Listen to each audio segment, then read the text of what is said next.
sababu kamuda tunako kuna kafaida tutakapata, tusemeni inshallah. Kafaida tutakapata kwa sababu ndani ya ndoto mna maisha.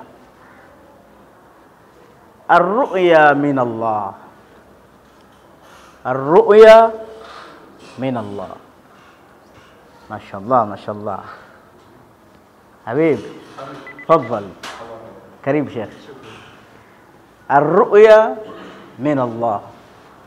Hizi ndoto zote zinatoka kwake Allah subhanahu wa ta'ala. Ndoto zote zinatoka kwa Mwenyezi Mungu. Wa mar'a minkum ar-ru'ya yuhibbuha. Na mmoja wenu akiota ndoto na ile ndoto akaipenda, na wote unaenda Maka, umepata pesa na kadhalika, basi falihmadillah, amshukuru Mwenyezi Mungu, na baada ya kumshukuru na muombe Mwenyezi Mungu tahqiqaha, uthibitisho ile ndoto, na ile ndoto itakuwa. Maisha ya ndoto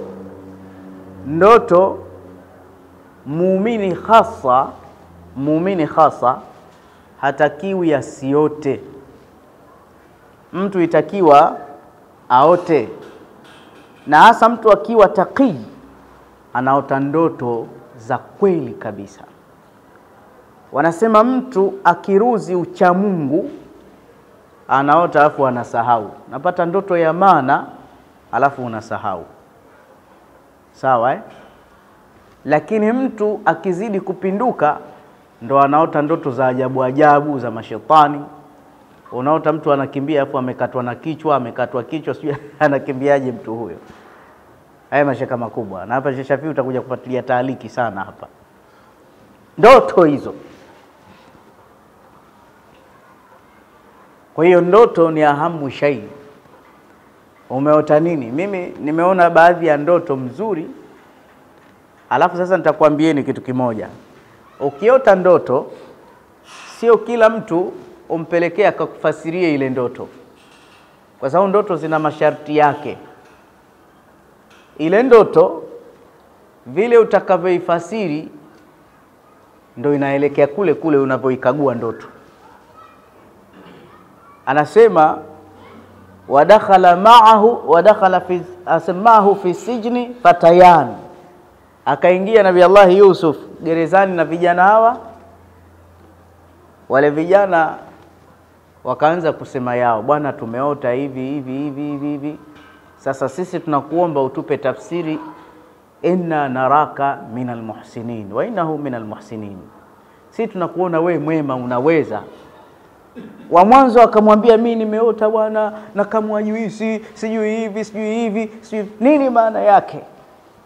Historia ilikuwa ndefu, walifukuzwa kazi wale, ilitokea mambo kadha kutaka kumuua mfalme. Sayyidina Yusuf akamfasiria yule mmoja, akamwambia bwana wewe utarudi ikulu na cheo kitaongezeka na utaenda kufanya kazi zako, wewe huna hatia tena, utaongezwa mshahara. Bwana Sasa yule wa pili akaona ya kwake nzuri zaidi, akamwambia sasa maliza na mimi nitafsirie. Sasa mimi hiyo ya huyo cha mtoto, mimi si nimebeba mikate kabisa juu, alafu anakuja mwewe wanadokoa, kunguru anakodokoro, namna hebu niambie na mimi nitaekwa sehemu gani? Akaambia ndugu yangu wewe utaenda kunyongwa. Wewe inna lillah, unaenda kuuliwa. Akaogopa, akamwambia hata nimekudanganya sijaota hivyo. Qur'ani yasema qudhiyal amr, hukumu ishapita. Sasa wanasema watafsiri wa ndoto, yani hata kama amedanganya kilichofasiriwa lazima kipite. Angalia miko ya ndoto hii. Sayyidina Yusuf akamwambia umetania ama ni kweli? Ndio ishapita hukumu. Lazima leo ule kitanzi, na akala kitanzi na akajidonyolewa na ndege vile.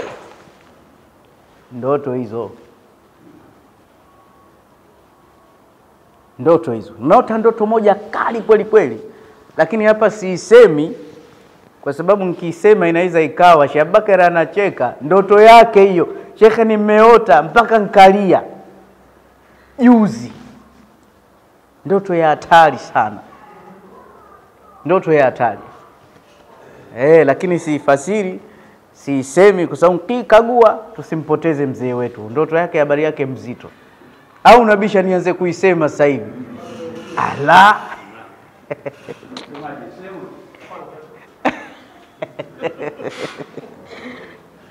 Ndoto moja hatari sana. Na mimi binafsi namshukuru Allah subhanahu wa ta'ala. Wallahi baadhi ya mambo nimeyaepuka shauri ya ndoto. Baadhi ya mambo nimeyaepuka shauri ya ndoto. Na baadhi ya mambo nimeyafuatilia nikafanikiwa sana shauri ya ndoto. Wa man ra'a minkum ar-ru'ya yakrahuha falyasta'idh billah. Na mmoja wenu akiota ndoto ajaipenda, ina ujumbe mbaya, falyasta'idh billah, aombe dua, Allahumma inni a'udhu bika min sharri hadhihi ar-ru'ya, ajikinge kwa Mungu, afu avivie kwa mikono yake mara 3. Mtume asema fa innaha la tadhur, haitokudhuru, itaisha. Alafu usiiseme, alafu tema mate kushoto ukiota tu ndoto. Wallahi siku moja niko hapa, nani yupo kwa Mo hapa? Nani ametoka kwa Mo? Sheikh Fadhili yupo kule chini, angetolea ushuhuda. Nilikuwa natoa darasa la ndoto na tafsiri za ndoto. Kuna mswala kule wa Muhammad Enterprise linasalisha. Baada ya pale mtu mmoja akanambia, Sheikh, kweli niliota. Nikamwambia, umeota nini? Anasema, nimeota mke wangu chatu kammeza mpaka hapa kwenye magoti. Sasa yule chatu nikawa namvuta, mke wangu analia. Ghafla nikaamka usingizini. Baada ya kuamka usingizini, ukafanyaje? Uliomba dua? Ambia sijaomba, nilinyamaza tu. Nikamwambia, Mungu anakupenda, kwanza akakuonesha ishara uikwepe. Nikamwambia, afu siku iliisha salama? Ambia wapi. Siku hiyo hiyo nikapigiwa simu, mamangu kijijini kagongwa na nyoka, yuko hoi taabani. Nikamwambia, yake ungeomba dua isingetokea. Wahai uliobakia ndo hizo ndoto hizo. Na tabia ya Mtume sallallahu alaihi wasallam ilikuwa, lakini leo ndoto tumewaachia waganga, Sheikh. Tena tunaona kama wana maono fulani. Ukipeleka ndoto yako, ushakuisha wewe, ushakuisha wewe. Na ndoto hizi ni maisha, tumeziweka sehemu ya uganga. Unaona mambo haya. Na wakati angalia Nabii Allah Yusuf alayhi salam, ya abati inni raaitu 11 kaukaban washamsa walqamara raaituhum li sajidina ya akhi. Lakini nimeona hivi, yani ni ndoto ya Nabii Yusuf anamwambia babake. Lakini baba naye akamwambia, ya bunayya la taksus ru'yaka ala ikhwatik. Pengine anaijua tafsiri yake Yakubu au asijue, lakini kwa sababu anajua ndoto si jambo dogo, akamwambia ifiche hii. Hii na habari kubwa, hii ifiche. Na baadaye ndoto kama hii mwenyewe alisema, hadha tafsiru ru'yaya, haya maisha mnaoletea huku mnanisujudia, si ndio ile ndoto niliota zamani ile? Mungu kaifanya ya kweli kabisa. Ifiche hii ndoto. Aliota unabii, aliota ufalme, aliota mambo makubwa, na baadaye alifanya nini? Yalimtokea.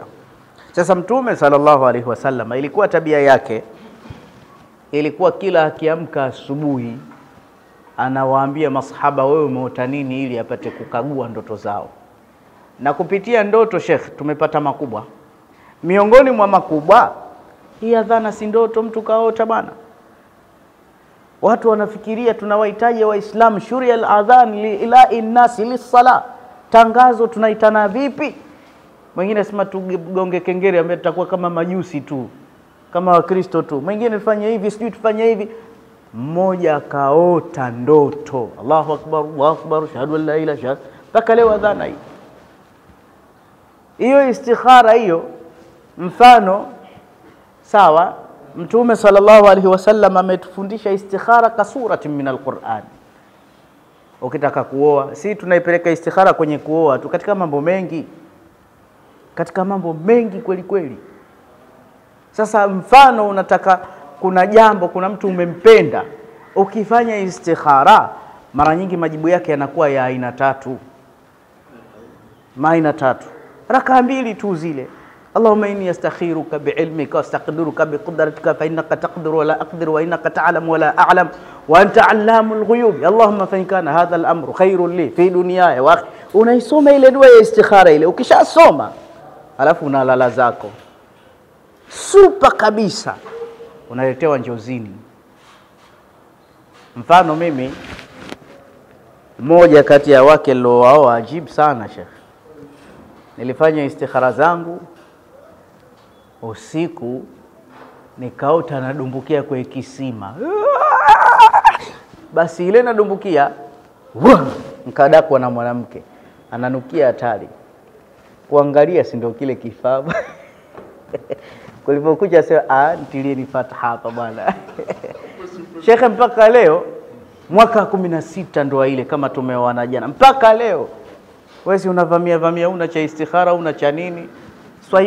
Swaibu yetu wallahi billahi alaikum amepata mke, tukamwambia fanya istikhara. Tumeenda zetu kundini huko, kaoa juu kwa juu. Sheikh, huyu Mungu kaletea tupo kwa juhudi, istikhara za nini bwana? Acheni nafsi hizo. Kaoa. Baada ya mwezi yule ahli yake akawa anafumuka madonda kwenye nafsi yake. Vipi wewe mwanamke kuenda kumbe muathirika ukimwi? Tumepoteza mtu wa juhudi. Istikhara hizo. Kwa hiyo ukiwa safi unaona mubashara. Ikiruzi hapo basi ni lile jambo kwa jepesi au kwa zito. Ikiruzi hapo ni moyo kulipenda au kulichukia. Zote hizo ni katika ishara. Hayo yote ni rasilimali, ni madini tunayopata katika Islami na al-adhima.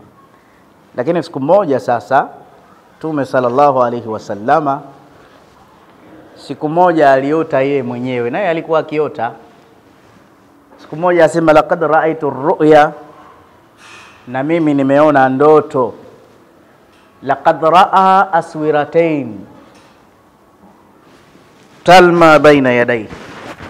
Anasema Mustafa sallallahu alaihi wasallama siku moja aliota bangili mbili. Zile bangili za dhahabu zikiwa zinawaka mikononi mwake, zinamemetuka mikononi mwake. Sasa nini maana ya njozi hii? Akaitafsiri mwenyewe akasema innaha lakadhaban, hao bwana ni mitume wawili wa uongo wanakuja.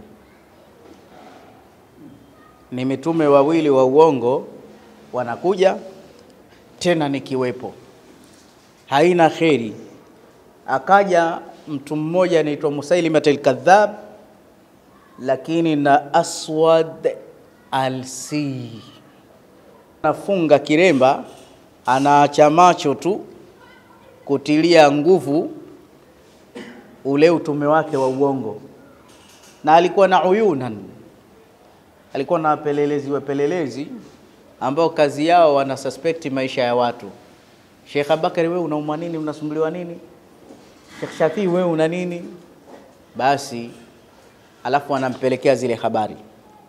Alafu anawaita watu, ambie bwana pole, figo inakusumbua siku nyingi sana bwana.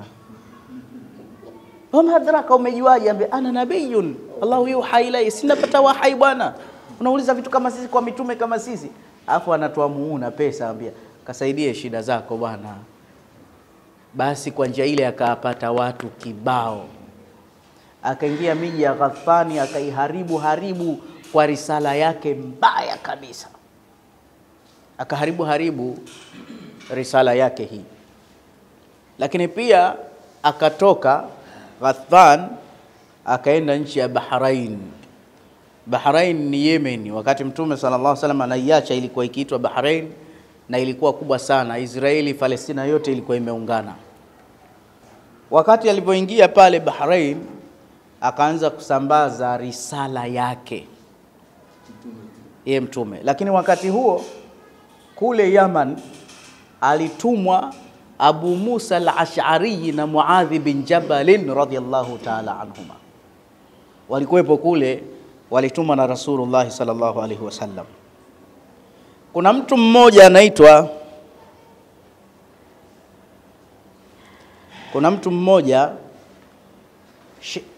Bazan. Mtu mmoja anaitwa Bazan. Huyu Bazan zamani alikuwa akifuata dola ya Wafursi. Alikuja kusilimu mbele ya Mtume sallallahu alaihi wasallam, lakini baadaye akapata bahati ya kuwa mfalme wa kule Yemen. Bazan aliongoza kule na hata baadaye alifariki. Alipofariki akamwachia kiti chake mtu mmoja anaitwa Shihru ibn Bazan. Shihru ibn Bazan, mmoja ya ahali zangu, familia yake kule wana ndugu au ndo asilia yao. Basi hunaka fihi mantika tusamma mantika Shihr. Kuna mji kule au kijiji kinaitwa Shihr. So alipoenda kule ambia tumetoka Shihiri. Nikamwambia mnapajua Shihiri maana yake asili yake ni sije tojafika huko. Basi asilia yake ni Shihru ibn Bazan. Kwa hiyo katika miji ya Yaman kuna sehemu inaitwa Shihrun. Sasa alipoingia Aswad al-Si akaanza kutangaza ile risala yake mpaka akaingia kwenye mji wa Sayyidina Shihr mwana wa Bazan. Alipofika pale akamuua Shihr. Alipomuua akamchukua mke wake kinguvu akamfanya ndo mke wake. Sayyidina Muadh bin Jabal radhiyallahu ta'ala anhu aliviona ile hali, akamfuata ndugu yake Abu Musa al-Ash'ari akamwambia hii ni hatari hii, sasa hapa tuondoke, hapa kaliki hapa. Ikafikia stage hata adhana ikazuiwa kuadhini. Ukiadhini tu kichwa una. Mtume akapata habari zile, fakataba kitaban, akaandika message. Na siku hizi da'wa zile za message tumeacha, hiyo nayo ni sunna. Alipoandika message ile akasema ana aqibun la nabiyya ba'd, mimi ndo mtume wa mwisho, hakuna mtume mwingine. Kwa hiyo anayedai utume fakat kafara bihadha alkalam, atakuwa amekufuru. Kwa hiyo natoa order, Aswad lazima auawe Aswad. Anartajisha Yemen.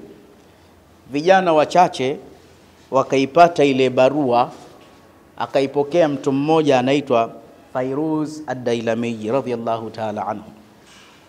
Sayyidina Fairuz ad-Dailami akawapasia vijana wenzie wachache walioslimu, wakaunda timu, wakaisoma barua ile, wakaenda mpaka nyumbani kwa mke wake Aswad al-Si ambaye zamani alikuwa mke wa Sayyidina Shihr ibn Bazan.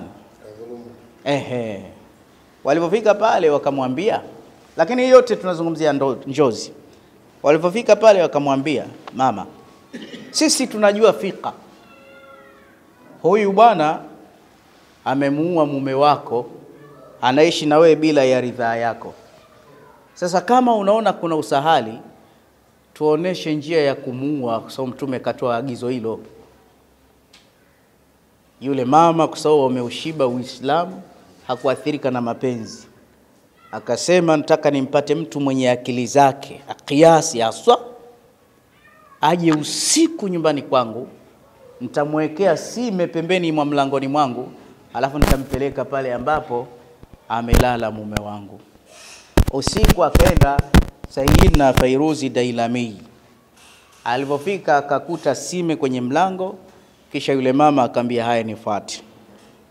Alipofika akamkuta Aswad amelala anakoroma.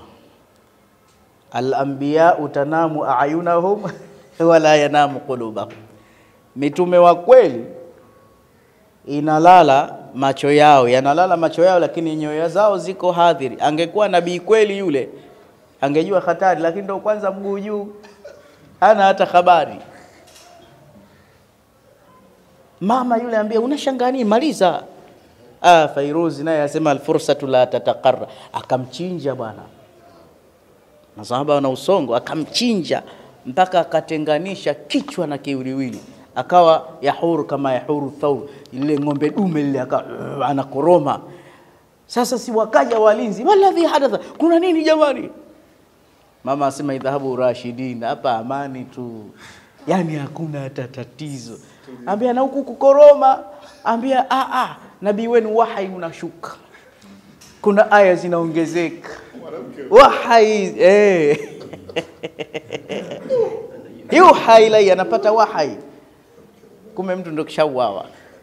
Sayyidina Fairuz akakamata kichwa kile, akaenda nacho mbio mbio, akapanda juu ya nyumba, akaanza kuadhini kwa mara ya kwanza baada ya kuzuiwa adhana. Allahu akbar, Allahu akbar, shahadu an la ilaha illa Allah. Alipofika kwenye ashhadu anna Muhammadar Rasulullah, akaongeza wa ashhadu anna aswadinil kadhab. Wakaja maaskari wakamzunguka, wewe unawezaje kuadhini? Akachukua kile kichwa cha Aswad, asema kwa sababu komando wenu huyo tushamaliza. Walivyoona hodari wao kapotea, ikawa hakuna ujanja. Sasa ikaandikwa barua kupelekwa Madina kwa Mtume sallallahu alaihi wasallam kwa ajili ya kuuawa huyu bwana. Kwa bahati mbaya barua ile iliingia Madina Jumatano wa huwa yudfan. Mtume hakuisoma ile barua, walimkuta Mtume anazikwa. Alikufa Jumatatu, akazikwa Jumatano. Akawa anazikwa. Lakini kabla ya kufa kwake alibashiri mambo makubwa Mtume. Akasema faqad qutila albariha, usiku wa leo qutila Aswad al-Si. Angalia mchango wa ndoto. Kauawa Aswad al-Si. Alafu Mtume akataja jina, qatalahu shabun karimun min ahli baiti al-qurama, qatalahu Fairuz, faza Fairuz. Anasema ameuawa na kijana mkarimu alotoka nyumba ya wakarimu, kauawa na Fairuz Dailami. Na mimi nasema faza Fairuz. Mwambieni Fairuz amefuzu. Allah amefuzu. Sawa, ndoto hiyo, aswirataini hizo, bangili mbili hizo. Sasa ikiwa tumemjua muuaji wa kwanza wa Aswad al-Si, hebu njoeni pamoja na mimi tumjue muuaji wa pili wa Musailima. Anasema kuuawa kwa Musailimatil kadhab ni musharaka baina rajulain, walishirikiana watu wawili.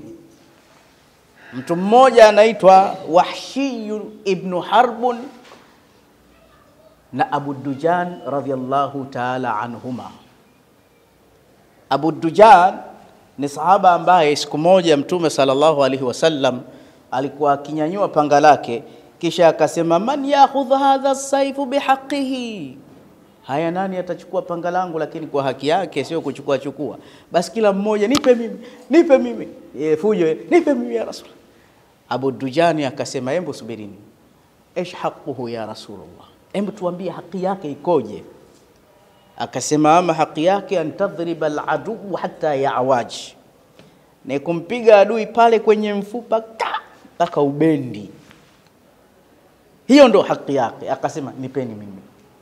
Akauchukua ule upanga Abu Dujan, akachukua kilemba chekundu akajifunga hivi kama wale maninja, si unajua vile.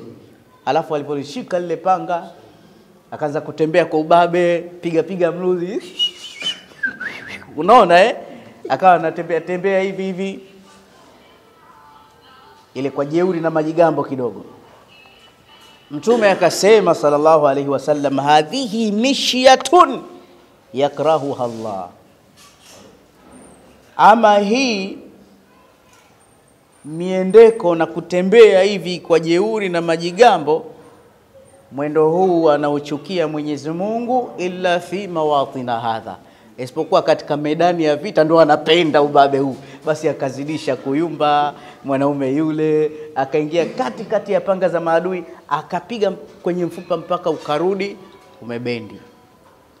huyu alishiriki kumuua Musailima. Sehemu ndogo tu nipate sasa kituo. Baada ya kufa Mtume sallallahu alaihi wasallama, alishika khilafa Sayyidina Abu Bakr as-Siddiq radhiyallahu ta'ala anhu.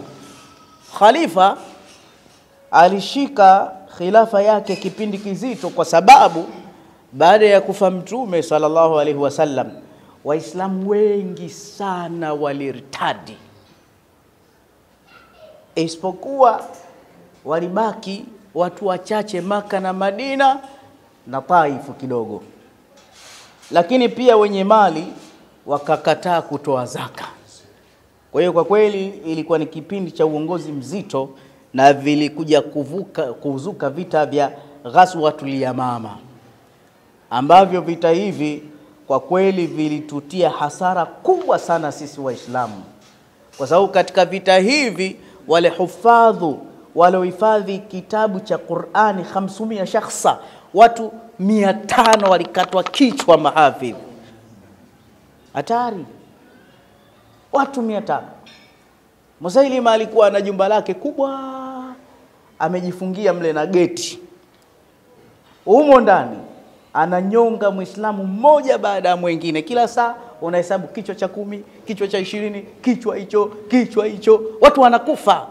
Alafu pale getini ukisogea ndio imewekwa ile mikuki mikali, ukisogea tu unakulamba mkuki. Umefahamu Waislamu wakasema hatuwezi kukubali. Kuna bwana mmoja hatuwezi kumsahau, anaitwa Barau ibn Malik radhiyallahu ta'ala anhu. Sayyidina Bara akasema, hatuwezi kuona watu wanakufa kimchezo, nibebeni mimi jitoe kimasomaso, hii ndio tadhhiya. Mnirushe juu ya geti, imma an aftaha lakum imma an astashhid, pengine nikaweza nikafungua mkaokoa jamaa, au mkauawa nikapata shahada. Hakuna tatizo mkipata shahada, na kwa sababu ni mwepesi, hakuwa na kitambi kama hivi kubebwa. Unaona mchezo bwana, 1 2, huyo Barau bin Malik kazama ndani. Angalia masahaba Sheikh, ile anadondoka, anapigwa mikuki zaidi ya 50 mgongoni, pia yeye anangangania tu na geti kuokoa wenzio. Mkuki wa mwisho unatoka na moyo wake, na yeye mwenyewe inna lillahi. Waislamu wakaingia. Hizo sura alizowaona nazo Musailima, wamekasirika, wamenuna, wana jazba, watamtafuna kwa meno. Alivyoona kusubiri, akaanza kwenda mbio. Ile anakimbia, tunampata yule Abu Dujan, akaanza sasa kumfukuza. Wakati anamfukuza, pembeni kuna mlenga shabaha katika rumati, ar-rumat walenga shabaha. Miongoni mwao kuna mtu mmoja anaitwa Wahshi ibn Harbu. Wahshi ibn Harbu, na huyu Wahshi habari zake zinasikitisha sana. Kuna mtu mmoja anaitwa Tuwaima, na huyu Tuwaima na ami yake anaitwa Jubair ibn Mut'im. Sasa huyu Jubair aliuawa katika vita vya Uhudi. Sasa katika kuuawa kwake, anamfanya kazi wao au anamtumwa wao ni Sayyidina Wahshi. Wakamuita kina Hindu hao, wakamwambia, tunataka tukuache huru, unapenda? Ambia napenda, lakini sisi hatutaki utupe pesa, ila kesho kuna vita vya Uhudi, tunataka ukatuulie mtu mmoja tu, Hamza asadullah wa asadu rasulillah. Ukituulia Hamza wewe utakuwa huru. Sayyidina Wahshi kesho akaenda kwenye vita vya Uhud, asema la uridu minha alghazwa, sina haja ya vita, ninamfuata mtu mmoja tu niwe huru. Akamkuta Sayyidina Hamza kuna washirikina wawili, wakamwambia tunataka challenge mtu mbili na sisi, wewe ni shujaa. Akamwambia sawa, wakaambia basi tukae kipembeni. Wakapigana na wale washirikina, akawamaliza. Alivyowamaliza, sasa wakati yuko peke yake, Sayyidina Wahshi akapata nafasi ya target, akampiga mkuki hapa katika tumbo, ukatokea katika miguu yake, kisha akadondoka chini akafa. Mwanamke shujaa katili Hindu. akawa anatembelea wale mashahidi wa Kiislamu, huyu anamkata sikio, huyu pua, huyu jicho, alafu akatengeneza nini ile mkufu. Ana mkufu wake akauvua wa dhahabu, akavaa kidani au mkufu wenye macho, masikio, nini ya sahaba wale. Akamfuata Sayyidina Wahshi akamwambia uko huru na huu mkufu zawadi yako, mimi leo navaa hivi. Wanasema Mtume sallallahu alaihi wasallam alipopita kuiona maiti ya ndugu yake ilivyofanywa, alilia kwa sauti ikasikika. Ndio hapo Mtume akatoa agizo, nataka muniletee Wahshi popote alipo, hata kama amekumbatia Kaaba, hebu nileteeni. Sasa Wahshi akawa yuko free kwa mabosi wake, lakini wanted Waislamu wanamtafuta. Akaambia Waislamu watakumeza, usalama wako, Muhammad ni mtu mlaini, ni mtu mlaini, ukimuona kaslimu afu mtake radhi. Akaona bora nifanye hivyo, akamvizia Mtume alipomuona akashahidusha, shahadu an la ilaha illa Allah wa annaka Muhammadar Rasulullah. Mtume akamwambia man anta wa ma jinsiyatuka, wewe wapi wewe? Akamwambia mimi naitwa Wahshi. Mtume katoa macho, Wahshi yupi? Huyu muuaji. Akamwambia ilayya, emsogea, hemka kitako, sifli, hebu nipe sifa, ulimuaje, hebu niambie.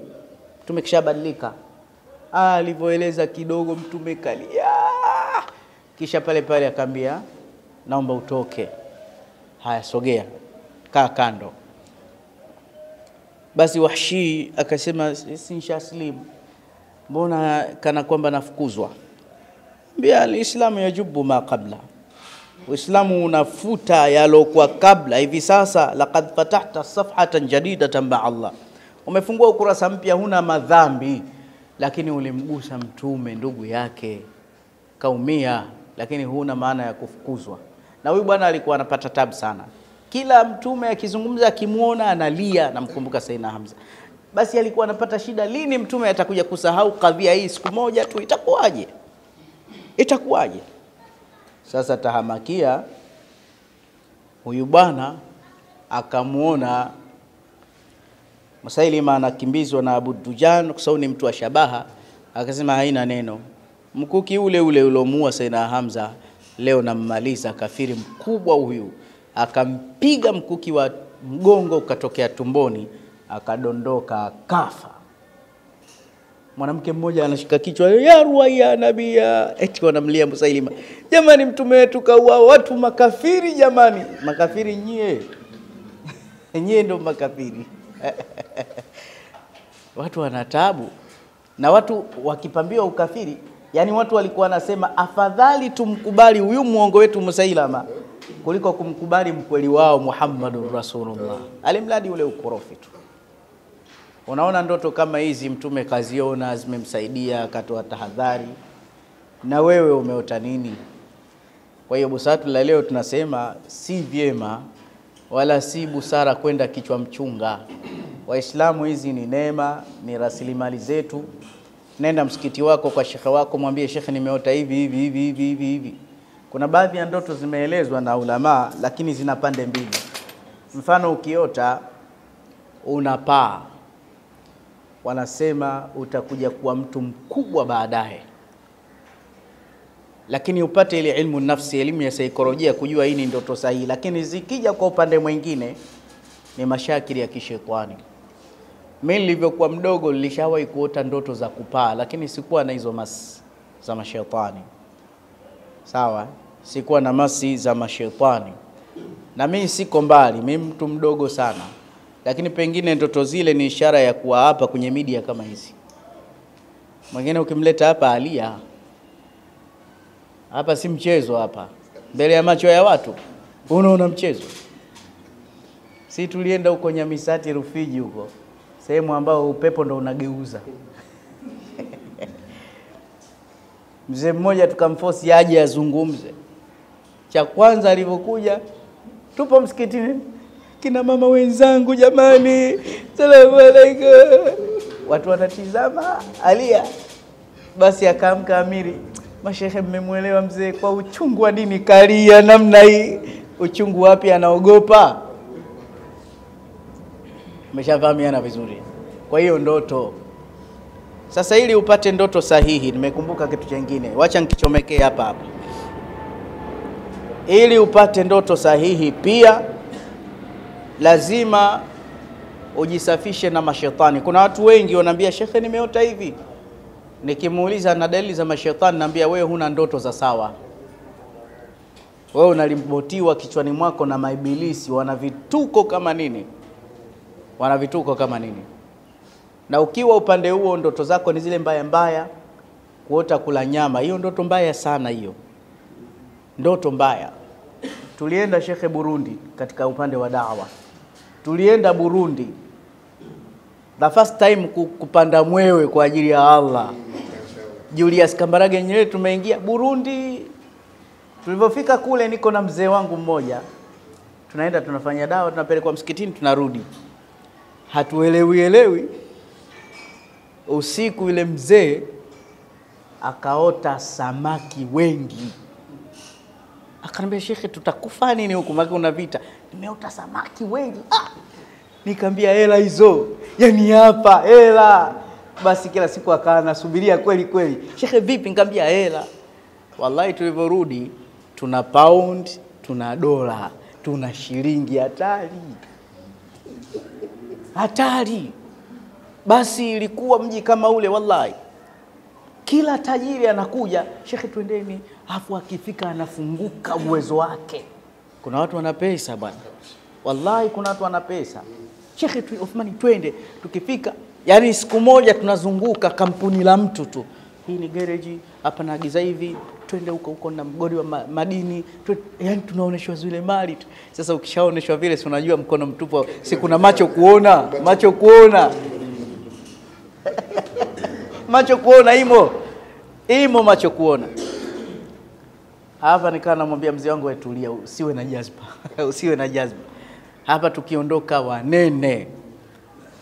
Basi kila siku tunaomba zetu dua, Allahumma inni nas'aluka min khairi hadhihi ar-ru'ya. Nikamwambia shekhe ndoto, afu tunakanya usije ukapiga simu kaida hadisia bwana. Isije kaja kuharibiwa. Ambia ni muhadisie mke wangu. Nikamwambia acha bwana utaharibu. Ngoja kwanza ive hii. La taksusuru yaka bwana. Basi ndoto ile tuliilinda. Tulipokuja tuko wazuri shekhe. Kweli tumetoka kufanya kazi ya Allah. Yaani kweli tutoka kwa kazi ya Allah. Si tumeenda miji mingi lakini hapo tulirudi kibabe kweli. Tukarudi kwenye mwewe. Sasa ile jeuri hapo sina hata gari. Tukaagiza gari tufuate airport. Na kati tulienda na daladala. Swali wa nabii. Leta taksi je kutupa. Watajuaje tumeshuka na ndege bwana? Leta gari kidogo itufuate hapa. Sisi Waswahili tulipoona mzigo umeingia, maana tulitua kwanza airport ya Kenya, ya Jomo Kenyatta. Tulipofika pale tunaongea Kizungu. Tushasahau Kiswahili na tumekaa kama wiki tu kule. Wewe unaona mchezo nini? Swali ala nabii. Ndoto. Basi ndoto ile bwana ilitusaidia sana. Ilitusaidia kweli. Kwa hiyo unaweza ukaibariki ndoto yako, lakini pia unaweza ukao unajitahidi na wewe upate njozi njema. Maono kwa Muislamu ni mambo ya umuhimu kabisa. La mwisho, kuna shekhe wetu yule Shekhe Kombo, naona siku hizi haji kwenye darsa. Na mfano huo pia ilitokea kwa shekhe mwingine. Akaona kuna binti mmoja, binti huyo ilikuwa tumuoe na posa zishaenda. Sasa shekhe kama Allah ampa ilham tu akasema, Sheikh Uthman, hebu kidogo nifanye istikhara juu ya hili jambo. Kesho akaja mnyonge ambia shekhe yule binti anatufaa sana, lakini nimeota utamuoa kwa shida kubwa sana. Nikamwambia ngoja basi na mimi nisali nione nitaoteshwa nini. Siku ya kwanza alivyoota nikaota namtia dadangu kisu cha tumbo. Siku ya pili nilivyoota naota nakimbizwa. Basi nikamwambia shekhe, hapa unasemaje? Posa ndo tushapeleka. Sasa tutaonekana wahuni, lakini nikamwambia hizi ni irshadati kutoka kwa Allah. Sisi tunanawa mikono. huku na huku bwana, maskini wewe, binti mwari, lakini kuja kugundulika muathirika kabisa wa maradhi ya kisasa. Na alivyokuwa kadogo ilikuwa haina hata haja ya kupima, mwari tena huyu. Hemu angalia ndugu zanguni Waislamu. Kwa hiyo ndoto mimi sizidharau kabisa. Mimi sijasafiri popote. Kuna kipindi tumesema Oman tunaenda, Oman, USA tunaenda, USA tunaenda. Basi nilikuwa nataka kwenda Oman. Siku hiyo nikafanya istikhara, kundi zima, kila mmoja, wewe umeota nini? Mimi nimeota hivi, mimi nimeota hivi. Tukaivunja ile safari. Rafiki yangu mmoja akaenda huko, alivyoenda hakurudi, kafa kule kule. Akaenda wa pili, nikimtaja mtamjua. Alivyoenda mpaka leo karudi, kidole kinaoza. Kidole kinaoza. Yani safari yetu ni hiyo hiyo moja. Sijui hata kulikuwa kuna nini. Umeona Kwa hiyo kupitia mambo ya njozi tupate faida hiyo. Kuna dawa inaitwa Sihiria Ashqiyo powder. Mtu ambaye kichwa chake hakiko sawa sawa, mapepo haya, basi inamsaidia. Ziko 3 Sihiria Ashqiyo. Kuna poda, kuna buhuri, kuna massage. Hii ni ya kunywa kutwa mara 3. Hii ni steaming, kujifukiza kwa maji ya moto kutwa mara 2. Na mambo ya hasadi unaondosha.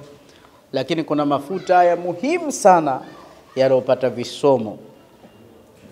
Haya mafuta ni mafuta konki mazuri sana. Ukipata hizi insha Allah utakaa vizuri kwenye laini. Ukiachilia mbali ya njozi, pia maradhi ya madudu yatakuwa mbali na wewe, na kupata kile kismati angalau cha riziki, mambo magumu. Unajua ukiwa umepigwa kipapai, umepigwa kisimo, unakijua kisimo, uchawi wa Kisambaa huo, unakuwa una nuksi.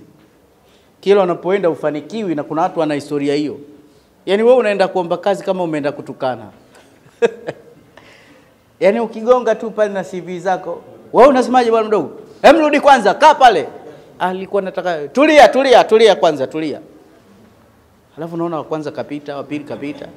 Siku hiyo watu wanaruhusu kwenye interview, huyu kapita, wote watapita, wewe ndo wa mwisho utarudishwa. Mbona nafasi zimejaa? Umekanyaga mdudu gani? Una nuksi shehe wangu. Kwa hiyo kupitia hilo tumia dawa hizi. Kupitia jambo hilo adhim tumia dawa hizi. Sawa Kisha kabla mashekhe wajatilia taaliq, dawa za pili hizi zinaitwa khabarul ladhi. Dawa za pili bwana ni upungufu tu wa nguvu za kiume. Unajua binadamu baadhi wanasema kiungo cha kwanza kuumbwa ilikuwa ndio hiyo nafsi. Habari kuna zile aya watabau ma tatlu shayatin. Ukitizama katika Israiliyati wanasema wale wazee waliumbwa hizo nafsi imara kweli kweli. Sasa hayo ndio maisha. Na maisha hayo yakiwa